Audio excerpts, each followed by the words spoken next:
Ça m'a rendu malade. Et il m'a immédiatement paru évident que Patrick avait été arrêté pour de mauvaises raisons, que les agents de police avaient menti sur le déroulé des événements.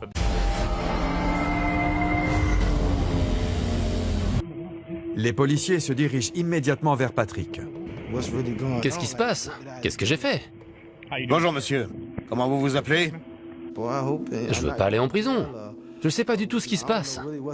Les pensées se bousculent dans ma tête. Comment vous vous appelez? Je ne le répéterai pas. Patrick, Levez-vous. je leur ai dit mon nom. Ils m'ont demandé de descendre du véhicule. Levez-vous, dépêchez-vous. Qu'est-ce qui se passe? Les policiers ne demandent pas à voir la pièce d'identité de Patrick et ne lui disent pas ce qu'ils lui veulent. Tournez-vous, les mains sur la voiture. Qu'est-ce que j'ai fait? Qu'est-ce que j'ai fait? Vous devez me le dire. On a un mandat d'arrêt contre vous. Mais je sais que c'est impossible. Je viens de voir mon agent de probation. S'il y avait un mandat contre moi, elle m'aurait prévenu. Patrick est en probation pour son premier délit, possession d'une petite quantité de drogue.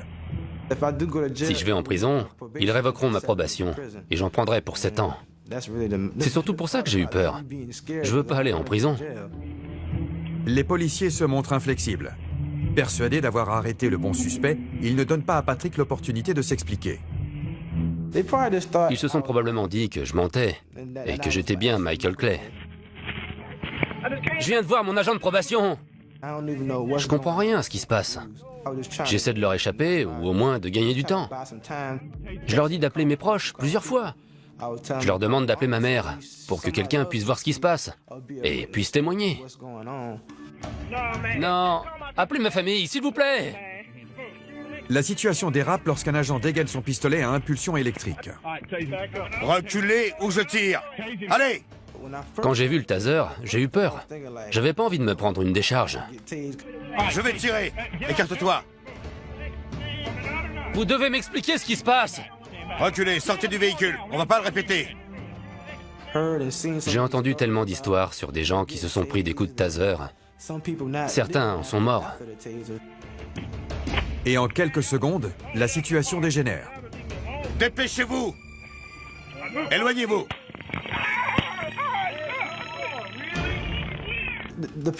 Pour ce qui est de la douleur, c'est un peu comme une décharge d'électricité statique, mais 10 ou 20 fois plus fort. Les pistolets à impulsion électrique envoient 2 dards qui s'accrochent à la cible. Ils délivrent une décharge électrique qui paralyse temporairement la victime. Lorsqu'ils m'ont électrocuté, j'ai perdu toute énergie. J'étais terrifié. J'arrivais plus à parler. J'étais au bord des larmes. Les policiers parviennent à menotter Patrick, mais il continue à se débattre. Lorsqu'ils m'ont mis les menottes, je me suis dit qu'il fallait que je me débatte. Je pouvais pas les laisser m'attraper, me jeter à terre et me malmener comme ça. Ils ne faisaient preuve d'aucun respect. Mais les 3 agents maîtrisent leur cible. Ils doivent maintenant s'assurer qu'il s'agit bien de Michael Clay. Patrick Mumford. Ils l'ont interpellé. Comment vous vous appelez? Ils l'ont menacé. Sortez du véhicule, on ne le répétera pas. Ils l'ont électrocuté. Écarte-toi. Ils l'ont menotté Détends-toi. et ils l'ont fouillé. Tout ça parce qu'ils pensaient qu'il s'agissait de Michael Clay. Il y a un mandat contre moi? Je ne sais pas. Parce que t'es pas celui qu'on recherche. Lorsque j'ai compris qu'il cherchait Michael Clay, ça m'a rendu dingue. Ça m'a vraiment énervé. La police a fait une erreur en arrêtant Patrick Mumford. Ils ont fait n'importe quoi. Parce qu'ils m'ont pas posé de questions. Ils se sont dit, c'est bon, c'est Michael Clay. Et ils ont foncé tête baissée. L'officier Charles Wilson est en mauvaise posture. Il a ordonné l'arrestation et a fait usage de son taser contre Patrick. Mais pour l'instant, il n'a pas l'intention de s'excuser. Je ne sais pas s'il y a un mandat contre vous. Vous n'êtes pas celui que je recherche. Mais je vous ai demandé votre pièce d'identité parce que vous ressemblez beaucoup à celui qu'on cherche. Il vit à cette adresse. C'est pas vrai. Au lieu de nous donner votre pièce d'identité, vous déclenchez toute cette pagaille. Et vous nous forcez à réagir. Il vous suffisait de me donner ça. Mais le policier oublie qu'il n'a pas demandé sa pièce d'identité à Patrick. À qui il ressemble? Je ne sais pas. Michael? C'est pas Michael. Oui, je sais, mais quand je suis arrivé et que je l'ai vu... Je vous ai dit que c'était Patrick. Pour ne rien arranger, les parents de Patrick arrivent sur les lieux. J'étais angoissée. Mon cœur battait vraiment très vite. C'était très effrayant comme situation. Je pense qu'aucun parent ne voudrait vivre quelque chose comme ça. Ils ne savent pas ce qui s'est passé, mais ce sont des gens qui respectent la loi. Ils croient donc que la police a une bonne raison d'arrêter leur fils. Et l'officier Wilson n'est pas avare en explications.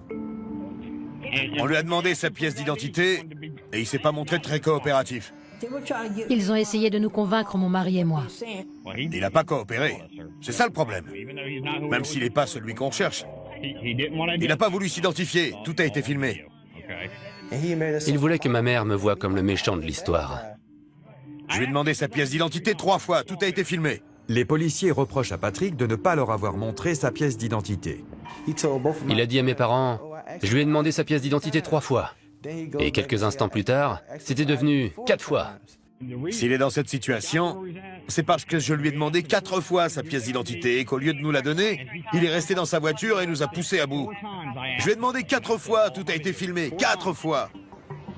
Mais les agents de police sont trahis par leur propre caméra d'intervention. Écoutez, il a dit qu'il s'appelait Patrick, mais tout a commencé parce qu'il n'a pas voulu donner sa pièce d'identité. Tout a été filmé, c'est pas comme si on avait décidé de l'arrêter pour rien. Les policiers sont catégoriques. Ils n'ont rien fait de mal. Plutôt que de laisser partir Patrick, ils veulent toujours l'arrêter. Il a fait obstruction à la justice. Il n'a pas coopéré alors qu'on lui a demandé ses papiers. Est-ce qu'on va vous laisser partir? Oh non. On va plutôt vous arrêter pour obstruction à la justice. Une arrestation par la police, ça peut entraîner une révocation de la probation. Et si on révoque ma probation, je risque 7 ans de prison. Les policiers conduisent Patrick à l'hôpital pour qu'on lui retire les dards du taser. Vous allez l'emmener après? Puis ils l'emmènent au poste et l'incarcèrent. Cette nuit-là, j'arrêtais pas de penser au fait que j'allais passer 7 ans en prison pour quelque chose que je n'avais pas fait. Je ne pensais qu'à ça. Au matin, Patrick voit les choses différemment. Je savais qu'une caméra avait filmé l'arrestation. J'ai pensé qu'il fallait essayer de faire appel à un avocat pour voir les images. Et c'est exactement ce qu'il fait. Les 2 premières minutes de l'échange entre Patrick et la police de Savannah sont scandaleuses et consternantes. Ça m'a rendu malade. Et il m'a immédiatement paru évident que Patrick avait été arrêté pour de mauvaises raisons. Que les agents de police avaient menti sur le déroulé des événements. Mais à cause de cet incident, Patrick risquait de faire 7 ans de prison. Maître Claiborne est déterminé à rétablir la vérité. Pour obtenir des soutiens, son équipe publie la vidéo sur Internet. En 2 ou 3 jours, on est passé de 0 vues à environ 20 millions. Sa stratégie fonctionne. Le département de police a ensuite lancé une enquête interne. La plainte initiale de Patrick n'avait pas été traitée correctement. Elle n'avait même pas été étudiée par le service des affaires internes. Patrick reçoit des excuses de la police et un dédommagement financier. Les policiers sont temporairement suspendus. Mais il est conscient que si les agents n'avaient pas porté de caméra d'intervention ce jour-là, les choses auraient pu tourner d'une toute autre façon. Quand j'y pense, la caméra d'intervention a été très utile. Il n'y avait pas beaucoup de témoins. J'aurais pu aller en prison pour un délit que je n'avais même pas commis. Ils auraient envoyé un innocent en prison pour rien.